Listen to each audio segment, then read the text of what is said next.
지금 이 순간 발칵 뒤집혔습니다. 한국 선박 26척이 호르무즈 해협에 갇혀 있습니다. 세계에서 가장 위험한 바다. 이란과 미국 사이에 팽팽한 긴장이 터지기 일보 직전인 그 좁은 해협에 한국 배 26척이 꼼짝도 못하고 있습니다. 선원들이 갇혀 있습니다. 물자가 부족해지고 있습니다. 국제사회가 지켜보고 있습니다. 다들 생각했습니다. 한국이 뭘 할 수 있겠느냐고. 미국도 이란도 손을 못 대는 그 바다에서 한국이 할 수 있는 게 뭐가 있겠느냐고. 그런데 한국이 움직였습니다. 보급 작전이 시작됐습니다. 갇힌 배에 물자를 실어 나르는 작전이 지금 이 순간 진행 중입니다. 아덴만에서는 청해부대가 경계태세를 최고 수준으로 올렸습니다. 그리고 한국 정부의 공식 발표가 나왔습니다. 한 명도 포기하지 않는다! 그 소식을 들은 저는 심장이 쿵 내려앉았습니다. 저는 그들이 아무것도 못할 거라고 생각했습니다. 선박 26척이 묶이면 조용히 외교 채널만 두드리다가 결국 손해를 보고 끝낼 거라고 생각했습니다. 저는 완전히 틀렸습니다. 시작 전 구독과 좋아요는 사랑입니다. 그리고 댓글에 대한민국 최고를 남겨주세요. 저는 한국이 선박 26척을 포기할 거라고 확신했던 사람입니다. 제 이름은 알리 모하마디입니다. 이란 국영해운 회사 최고운영 책임자로 17년을 일했습니다. 그전에는 이란 항만청에서 12년, 그전에는 해양무역분석가로 8년을 보냈습니다. 합치면 37년입니다. 페르시아만과 호르무즈 해협을 오가는 선박들의 움직임을 37년 동안 지켜봤습니다. 58세인 지금, 저는 이 바다에서 어떤 나라가 어떻게 반응하는지를 꿰뚫어 본다는 자부심으로 살아왔습니다. 그 자부심이 2026년 3월에 산산조각 났습니다. 지금 이 순간에도 테헤란과 아부다비와 싱가포르의 해운 분석가들 사이에서는 이 이야기가 오르내리고 있을 겁니다. 모하마디가 한국을 잘못 읽었다. 한국이 이렇게 나올 줄 몰랐다. 37년간 이 바다의 흐름을 읽어왔다는 사람이 한국이 어떤 나라인지 끝내 몰랐던 것입니다. 하지만 저는 변명하지 않겠습니다. 대신 고백하겠습니다. 얼마나 어리석었는지를 말입니다. 이 위기는 갑자기 터진 것이 아닙니다. 저희 오판도 하루아침에 생긴 것이 아닙니다. 모든 것은 17년 전으로 거슬러 올라갑니다. 잠시 시간을 돌려드리겠습니다. 2009년, 저는 두바이에서 해양무역 분석가로 막 이름을 알리던 참이었습니다. 그해 봄, 평소와 다름없는 오후였습니다. 사무실 책상에서 중동해역 화물 동향 보고서를 작성하다가 뉴스 알림 하나가 떴습니다. 대한민국, 소말리아 해역의 첫 해군 파병, 청해부대 창설. 저는 그 기사를 한번 훑어보고 바로 닫았습니다. 그리고 제 보고서에 한 줄을 썼습니다. 대한민국, 소말리아 해역의 첫 해군 파병, 상선 보호 목적, 장기화 가능성 낮음. 장기화 가능성이 낮다고 쓴 이유는 명확했습니다. 원양 파병은 돈이 많이 듭니다. 배 한 척을 저 멀리 보내는 데 드는 연료비, 식량비, 유지비, 인건비를 합치면 연간 수천억 원이 넘습니다. 한국 국내 정치 여론이 조금만 나빠지면 예산이 삭감되고, 예산이 삭감되면 파병이 줄어들고 결국 흐지부지 됩니다. 저는 그런 패턴을 수도 없이 봐왔습니다. 예산이 버티지 못하면 의지도 버티지 못합니다. 그래서 저는 2년, 길어도 3년 안에 한국이 철수할 거라고 확신했습니다. 그런데 말입니다. 1년이 지났습니다. 청해부대는 그대로였습니다. 2년이 지났습니다. 여전히 그대로였습니다. 3년이 지났을 때 저는 보고서를 다시 꺼내 장기화 가능성 낮음이라는 문장에 줄을 그었습니다. 하지만 그때도 저는 한국에 대한 근본적인 인식은 바꾸지 않았습니다. 오래 하긴 하는데 어디까지나 조용히 하는 거잖아. 그 생각이 저를 두 번째 오판으로 이끌었습니다. 그 두 번째 오판이 찾아온 것은 2011년 1월이었습니다. 저는 카이로에 출장을 가서 회의를 마친 뒤 호텔 식당에서 아침을 먹다가 뉴스 속보를 봤습니다. 화면에 뜬 자막을 읽고 커피잔을 내려놓았습니다. 한국 해군 특수부대 피랍 선박 구출 작전 성공. 인질 21명 전원 생존. 저는 채널을 돌렸습니다. 다른 채널에서도 같은 뉴스였습니다. 세부 내용이 나오기 시작했습니다. 소말리아 해적에게 납치된 사모주얼리오, 선원 21명 인질, 한국 해군 특수부대 구출 작전 개시, 작전 시작부터 종료까지 걸린 시간, 1시간, 인질 21명 전원 구출, 해적 8명 제압, 한국 특수부대 측 인명피해는 부상 1명이 전부였습니다. 저는 숫자를 다시 확인했습니다. 인질 21명, 전원, 1시간, 잠시 멍하니 화면을 바라봤습니다. 놀라웠습니다. 인정합니다. 하지만 그날 저는 이렇게 결론을 내렸습니다. 운이 좋았겠지. 해적들이 허술했거나 상황이 운 좋게 맞아떨어진 거겠지. 그 작전의 의미를 저는 축소했습니다. 그 판단은 2009년의 오판보다 더 어리석은 것이었습니다. 하지만 그때는 몰랐습니다. 아덴만 여명 작전의 충격도 시간이 지나면서 서서히 희석됐습니다. 청해 부대는 여전히 조용히 임무를 수행했고 저는 다시 원래의 시각으로 돌아갔습니다. 그로부터 5년이 더 흘렀습니다. 2016년 저는 국제해운포럼에서 한 한국 해운사 임원을 만났습니다. 싱가포르에서 열린 행사였습니다. 서울에서 온 50대 초반의 차분한 남자였습니다. 이름은 기억나지 않지만 그와 나눈 대화는 지금도 귀에 생생합니다. 저녁 자리에서 그가 먼저 물었습니다. 모하마디 씨, 한국 해운 산업에 대해 어떻게 보십니까? 저는 솔직하게 말했습니다. 좋은 나라입니다. 선박 만드는 건 세계 최고 수준이고 해운 회사들도 훌륭합니다. 다만 잠시 말을 고르다가 계속했습니다. 국제 분쟁 상황에서 자국 이익을 지키는 힘. 그 부분은 아직 좀 약한 것 같습니다. 위기 상황이 오면 미국이나 다른 강대국 뒤에서 조용히 해결하는 편이 더 많아 보여서요. 그 임원이 조용히 미소를 지으며 말했습니다. 그렇게 보이시는군요. 딱 그 한마디였습니다. 반박도 없었고 설명도 없었습니다. 그저 조용한 미소 하나. 그 짧은 대답의 의미를 저는 그때 이해하지 못했습니다. 10년이 지난 지금에야 합니다. 그 임원은 반박하지 않았습니다. 왜냐하면 시간이 지나면 저 스스로가 알게 될 것을 알았기 때문입니다. 제가 한국을 얼마나 잘못 보고 있었는지를. 그렇게 2009년에 첫 번째 오판이, 2011년에 두 번째 오판이, 2016년에도 바뀌지 않은 채 제 머릿속에 굳어 있었습니다. 3번의 신호가 있었습니다. 그런데 저는 3번 모두 외면했습니다. 그리고 그 대가가 찾아온 것이 바로 2026년 3월이었습니다. 그 3월이 오기 2달 전으로 먼저 가보겠습니다. 2026년 1월 말, 두바이의 한 해운협회 사무실. 천장 가득 유리창으로 아라비아만의 햇빛이 쏟아져 들어오는 그 방에서 저는 동료들과 앉아 있었습니다. 에어컨 소리와 커피향이 뒤섞인 공기 속에서 탁자 위에는 중동 해역 긴장도 분석 보고서가 쌓여 있었습니다. 맞은편에 앉은 오만 출신 동료 살림 알만수리가 보고서를 탁 내려놓으며 말했습니다. 이번엔 진짜 터질 수도 있겠는데. 저는 차를 한 모금 마시며 고개를 저었습니다. 또 그 소리야. 몇 번이나 그랬는데 맨날 그냥 끝났잖아. 이번은 달라. 미국 제재가 다시 강해지고 있고 이란도 물러설 기색이 없어. 호르무즈가 진짜 막힐 수도 있어. 저는 그 말에 잠시 생각했습니다. 막힌다고 해봤자 며칠이야.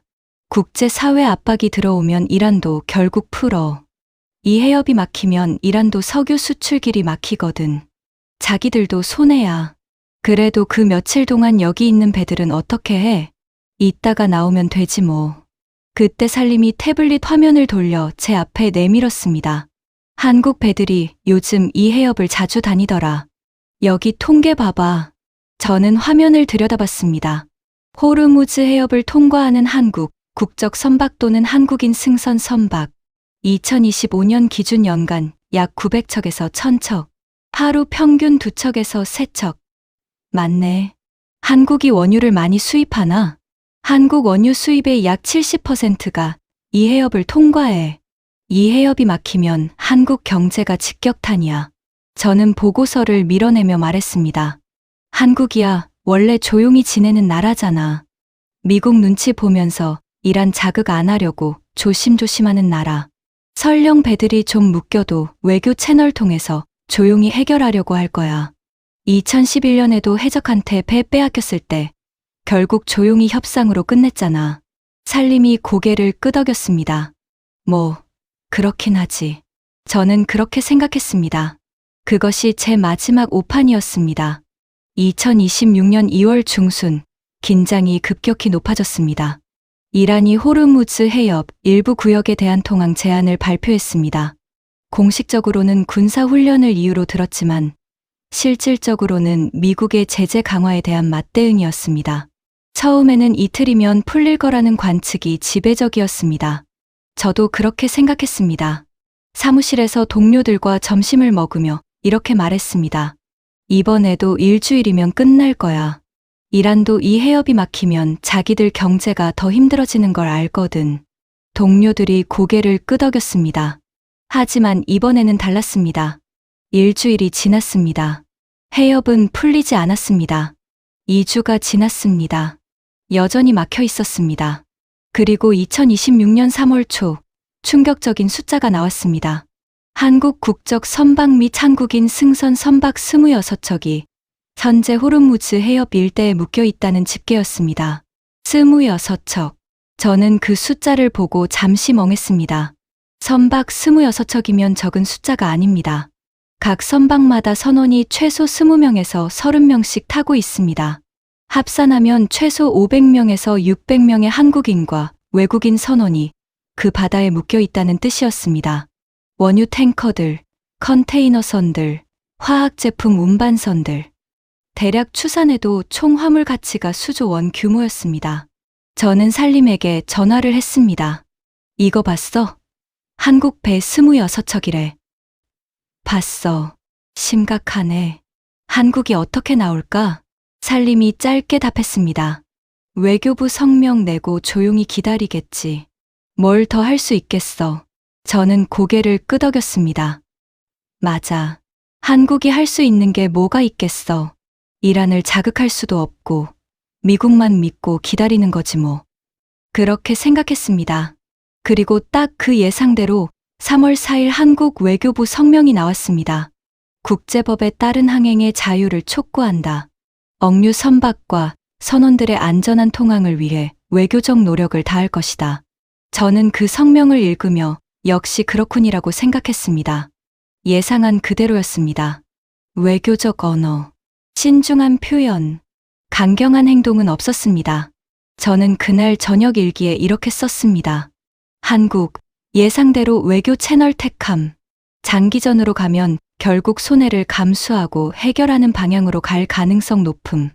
그 일기를 다시 꺼내본 것은 3일 후였습니다. 그리고 그 페이지를 찢어버렸습니다. 2026년 3월 7일 오전이었습니다. 저는 두바이 사무실에서 서류를 검토하고 있었습니다. 비서가 노크도 없이 문을 열고 들어왔습니다.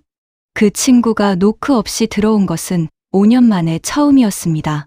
선생님, 한국 뉴스 보셔야 할 것 같습니다. 무슨 뉴스? 비서가 태블릿 화면을 내밀었습니다. 저는 화면을 보고 눈을 의심했습니다. 한국 해군 청해부대, 아덴만 해역 경계 태세 최고 수준으로 격상, 억류 선박 보급 지원 작전 개시. 저는 비서를 올려다봤습니다. 이게 무슨 말이야? 보급 작전이라고? 예. 한국 측에서 공식 발표가 나왔습니다. 저는 기사를 읽기 시작했습니다. 청해부대가 아덴만 해역에서 경계 태세를 한 단계 끌어올렸다고 했습니다. 동시에 호르무즈 해협 인근에 묶여있는 한국 선박 26척에 대한 보급 지원 작전이 시작됐다고 했습니다. 식량, 음료수, 의약품, 연료를 포함한 필수 물자를 억류 선박들에 전달하기 위한 작전이었습니다. 저는 숫자를 다시 봤습니다. 보급 대상 선박 26척, 26척 전부였습니다. 그리고 경계 태세 격상. 단순히 지켜보겠다는 것이 아니었습니다. 상황이 더 악화된다면 직접 대응할 준비가 됐다는 선언이었습니다. 저는 의자 등받이에 몸을 기댔습니다. 한동안 천장을 바라봤습니다. 한국이 이렇게 나올 줄 몰랐는데 그 말이 입에서 나도 모르게 나왔습니다. 살림에게 바로 전화했습니다. 전화를 받자마자 살림이 먼저 말했습니다. 봤어? 응. 청해부대 경계 격상이잖아. 보급 작전도 있고. 보급 작전. 이게 말이 돼. 호르무즈 인근이 얼마나 긴장된 상황인데 거기에 물자를 보내겠다고? 살림이 잠시 침묵했다가 말했습니다. 한국 입장에서는 선박 26척이 묶여 있고 거기 선원들이 있는 거잖아. 그 사람들한테 물자를 보내는 거야. 당연한 거 아닌가? 저는 그 말에 잠시 말을 잃었습니다. 당연한 것. 맞습니다.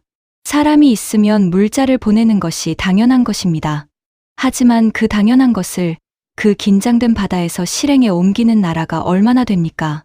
대부분의 나라는 상황을 예의주시하겠다는 성명을 냅니다. 외교적 해결을 촉구한다고 합니다. 그리고 기다립니다. 한국은 기다리지 않았습니다. 저는 전화를 끊고 창밖을 바라봤습니다. 두바이의 오후 하늘은 투명하게 맑았습니다. 그런데 제 마음속에는 구름이 끼기 시작했습니다. 37년간 이 바다를 분석해온 사람으로서 한국을 잘못 읽었다는 느낌. 그것이 점점 뚜렷해지고 있었습니다. 충격은 이틀 후에 또 왔습니다. 2026년 3월 9일, 저는 아침 일찍 사무실에 도착해 커피를 끓이며 뉴스를 확인하다가 화면 앞에서 멈췄습니다. 한국 해군 억류 선박 보급 작전 1차 완료. 26척 중 일부 선박의 식량 및 의약품 전달 성공. 저는 커피잔을 내려놨습니다. 1차 완료. 실제로 해냈습니다. 진짜로 해냈네. 저는 입 안에서 중얼거렸습니다. 그리고 바로 이어서 뉴스가 하나 더 들어왔습니다. 한국 외교부 억류 선박 관련 국가 20개국의 협조 요청. 한국 정부 국제 공조 본격화 20개국의 협조 요청. 저는 그 숫자를 천천히 다시 읽었습니다. 20개국. 외교 채널로만 움직이는 나라라면 이런 대규모 공조 요청을 이렇게 빠르게 할 수 없습니다. 이것은 사전에 준비가 돼 있어야 가능한 움직임이었습니다. 한국은 이미 이런 상황에 대비한 외교 네트워크를 갖추고 있었다는 뜻이었습니다. 3월 4일에 조용한 성명을 낸 나라가 3월 7일에 보급 작전을 개시하고 3월 9일에 20개국에 공조 요청을 하고 이미 1차 보급까지 완료했습니다. 닷새 만에 벌어진 일이었습니다. 저는 그 흐름을 다시 처음부터 되짚었습니다. 조용한 외교 성명은 전략이었습니다. 한국을 자극하지 않겠다는 신호를 이란 쪽에 보내면서 동시에 물밑에서 작전을 준비하고 있었던 것이었습니다. 말로는 조용하게, 행동으로는 치밀하게. 저는 그것을 조용하다고 오해했습니다. 약하다고 오해했습니다. 그리고 3월 11일 오늘 또 다른 소식이 들어왔습니다. 아침 일찍 사무실에 도착하자마자 비서가 달려왔습니다. 선생님, 한국 관련 속보입니다. 뭔데? 한국 해군 억류 선박 보급 작전 2차 완료. 26척 전체의 필수 물자 전달 완료. 26척 전체. 저는 그 문장을 3번 읽었습니다. 26척 전체. 한 척도 빠짐없이. 그뿐이 아니었습니다. 같은 날 오전에 추가 발표가 이어졌습니다. 한국 대통령, 억류 선박 및 선원 보호의 모든 수단 동원 지시. 한 명도 포기하지 않는다. 한 명도 포기하지 않는다. 저는 그 문장을 읽고 자리에서 일어났습니다. 창가로 걸어가서 아라비아만 쪽 수평선을 바라봤습니다. 대통령이 직접 그 말을 했다는 겁니다. 그것은 외교적 수사가 아니었습니다. 청해부대 경계태세 격상, 보급 작전 2차 완료, 20개국 공조 요청. 이 모든 것이 그 한마디를 뒷받침하는 행동들이었습니다. 말과 행동이 일치하는 나라. 저는 그것을 두바이 사무실 창가에서 혼자 깨달았습니다. 그날 오후에는 소식이 더 이어졌습니다. 3월 11일 오후, 점심을 먹으러 나가다가 태블릿 알림이 연속으로 울렸습니다. 국제해사기구 호르무즈 해협 억류 선박 문제 긴급회의 소집. 한국 제안으로 추진. 한국 제안으로 국제해사기구 긴급회의가 소집됐다는 것이었습니다. 다른 나라가 한국 떨어 나서라고 한 것이 아니었습니다. 한국이 먼저 나서서 국제기구를 움직였다는 것이었습니다. 두 번째 알림이 왔습니다. 아시아 주요 14개국, 한국의 국제 공조 요청에 응답, 공식 지지 의사 표명. 3일 전에 20개국에 요청했는데 14개국이 응했습니다. 저는 그 숫자를 보며 오래된 기억 하나가 떠올랐습니다. 2009년에 제가 쓴 보고서, 장기화 가능성 낮음. 그 문장을 썼던 손으로 지금 이 숫자를 보고 있었습니다. 일본, 싱가포르, 인도, 호주, 베트남, 말레이시아, 태국, 필리핀, 인도네시아. 14개국이 3일 만에 손을 들었습니다. 이것이 가능했던 것은 단순히 한국이 요청을 잘해서가 아니었습니다. 17년 동안 청해부대가 이 해역에서 쌓아온 신뢰 때문이었습니다. 한국은 이 바다에서 약속을 지키는 나라였습니다. 한국이 손을 내밀면 믿을 수 있다는 것을 14개국이 알고 있었습니다. 신뢰는 하루 이틀에 생기는 것이 아닙니다. 한국은 17년을 투자했습니다. 저는 그 17년을 오래 하긴 하는데 어디까지나 조용히 하는 거잖아라고 무시했습니다. 얼마나 어리석은 생각이었는지. 그날 오후 국제 반응이 쏟아지기 시작했습니다. 싱가포르의 한 해운 분석 매체는 이렇게 보도했습니다. 한국은 이번 위기에서 자국 선박 보호 능력과 국제 공조 능력을 동시에 증명했다. 일본의 한 경제지는 이런 분석을 냈습니다. 억류 선박에 대한 보급 작전은 국제해운 역사에서 드문 사례다. 한국은 말이 아니라 행동으로 보여줬다. 영국의 한 해양 전문 매체는 이런 문장을 썼습니다. 청해부대 17년의 신뢰가 이 위기에서 빛을 발했다. 저는 이 기사들을 하나씩 읽으면서 고개를 끄덕였습니다. 전부 맞는 말이었습니다. 그리고 그 말들은 모두 제가 지금까지 한국에 대해 단 한 번도 하지 못했던 말들이었습니다. 저는 37년간 이 바다를 분석하면서 한국을 단 한 번도 그런 시각으로 보지 않았습니다. 가슴이 먹먹했습니다. 그날 저녁 저는 오래된 파일 하나를 꺼냈습니다. 2009년에 제가 쓴 분석 보고서였습니다. 대한민국, 소말리아 해역의 첫 해군 파병. 상선 보호 목적, 장기화 가능성 낮음. 그 문장 아래에 저는 이렇게 추가 분석을 써놓았습니다. 한국은 국제 분쟁 상황에서 자국 이익을 직접 지키는 역량이 부족함. 외교 채널에 의존하는 경향이 강하며 위기시 강경 대응보다 조용한 해결을 선호함. 저는 그 문장들을 천천히 읽었습니다. 그리고 볼펜을 들어 그 문장들을 모두 지웠습니다. 지우고 나서 빈칸을 한참 바라봤습니다. 뭔가를 써야 할 것 같은데 쉽게 펜이 움직이지 않았습니다. 한참 후에 저는 이렇게 썼습니다. 17년의 기록을 다시 보라. 그 이후 며칠 동안 저는 진지하게 청해부대를 처음부터 공부하기 시작했습니다. 읽으면 읽을수록 놀라운 것들이 쏟아졌습니다. 2009년부터 2026년 현재까지 단 한 해도 빠짐없이 이어진 파병, 6개월마다 교체되는 부대, 총 34번이 넘는 파병, 누적 참여 인원 1만 2천 명 이상, 호위 선박 3만 척 이상, 납치 선박 1척, 구출 성공, 인질 미해결 영건. 저는 2011년 아덴만 여명 작전을 다시 봤습니다. 그때 운이 좋았겠지라고 했습니다. 자료를 다시 보니 운이 아니었습니다. 작전 전에 링스 헬기가 수차례 상공을 비행하며 인질과 해적의 위치를 정확히 파악했습니다. 특수부대원들은 납치된 배의 구조를 사전에 시뮬레이션을 통해 완전히 숙지했습니다. 수십 가지 시나리오를 준비하고 각 시나리오에 맞는 대응을 훈련했습니다. 1시간 만에 21명을 전원 구출한 것은 그 준비의 결과였습니다. 운이 아니었습니다. 실력이었습니다. 저는 또 이것을 알았습니다. 한국이 자체 기술로 만든 구축함, 세계 최고 수준의 전투관리 체계, 자체 개발 체계로 수십 개의 목표물을 동시에 추적할 수 있습니다. 대한미사일, 대잠 탐지 능력, 링스 헬기 탑재, 그리고 그 배를 운용하는 승조원들, 80% 이상이 장기 복무자, 대부분 10년 이상의 함정 근무 경험, 연간 200일 이상 바다에서 생활. 저는 이 모든 것을 몰랐습니다. 아니, 알려고 하지 않았습니다. 저 스스로가 만들어 놓은 선입견이 정보를 가로막고 있었습니다. 그리고 이번 보급 작전이 어떻게 가능했는지도 이제야 이해했습니다. 청해부대는 이 위기가 터지기 전부터 이미 억류 선박들의 위치를 파악하고 있었습니다. 각 선박과 통신 채널을 확보했습니다. 선장들과 직접 연락해서 현재 상황과 필요한 물자 목록을 파악했습니다. 외교 채널과 작전 채널을 동시에 가동했습니다.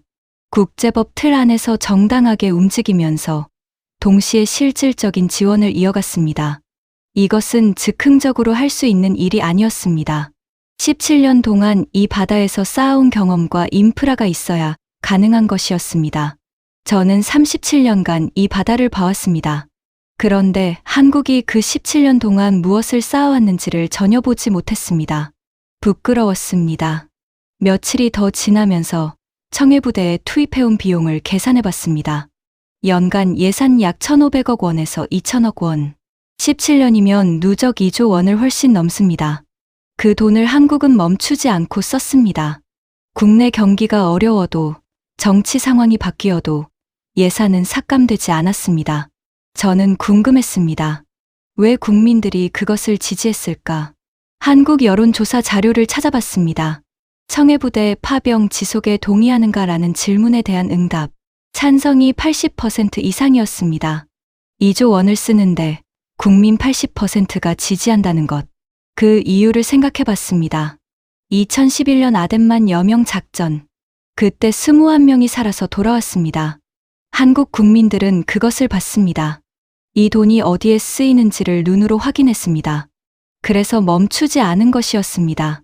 작전의 성공이 국민의 신뢰를 만들고 국민의 신뢰가 예산을 지키고 예산이 역량을 키우고 역량이 이번 위기에서 빛을 발한 것이었습니다. 그 연결고리를 이해했을 때 저는 처음으로 한국이라는 나라의 본질을 조금이나마 이해했습니다.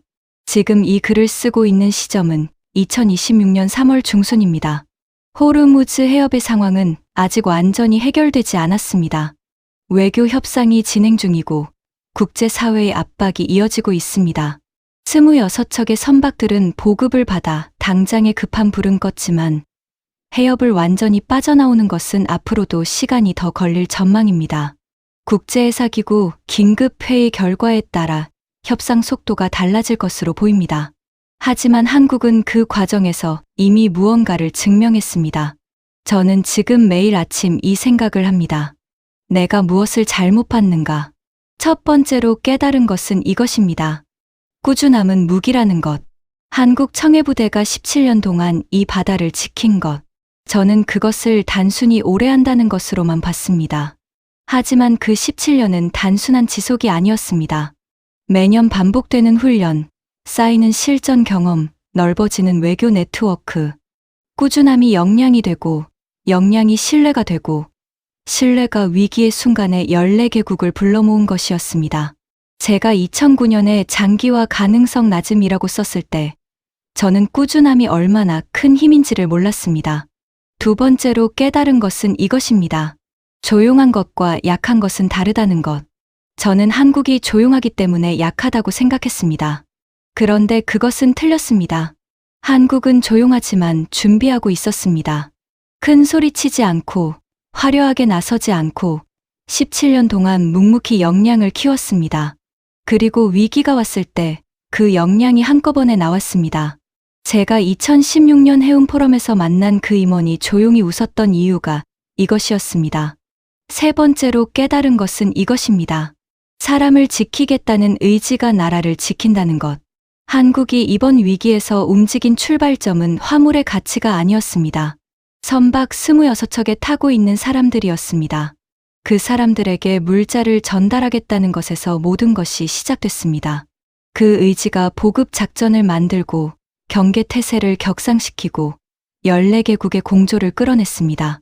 한 명도 포기하지 않겠다는 말. 저는 처음에 그것을 정치적 수사라고 생각했습니다. 틀렸습니다. 그것은 실행 명령이었습니다. 네 번째로 깨달은 것은 이것입니다. 신뢰는 오랜 시간에 걸쳐 쌓이는 것이라는 것. 한국이 20개국에 공조 요청을 했을 때 3일 만에 14개국이 응한 것. 이것이 가능했던 것은 17년 동안 청해부대가 이 바다에서 쌓아온 신뢰 때문이었습니다. 한국은 이 해역에서 약속을 지키는 나라였습니다. 그 평판이 위기의 순간에 동맹이 된 것이었습니다.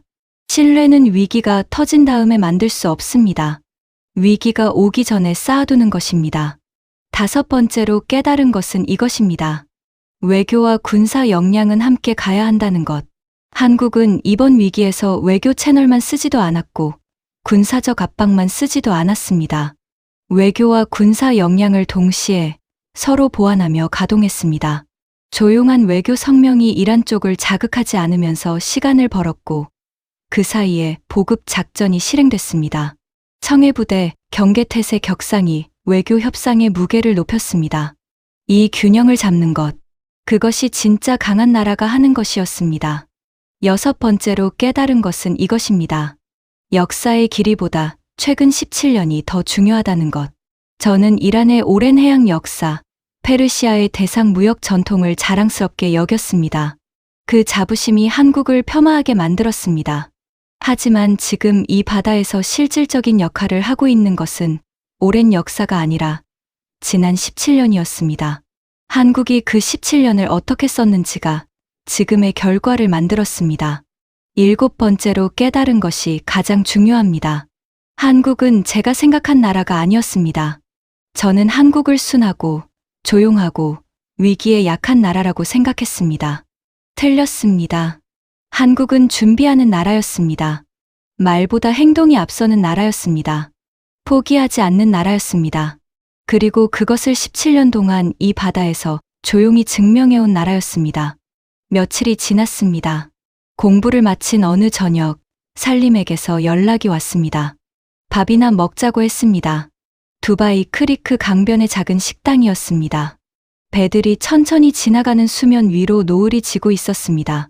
살림이 생선 요리를 먹다 물었습니다. 한국 배들 아직도 묶여 있어? 응. 협상은 계속 진행 중이야.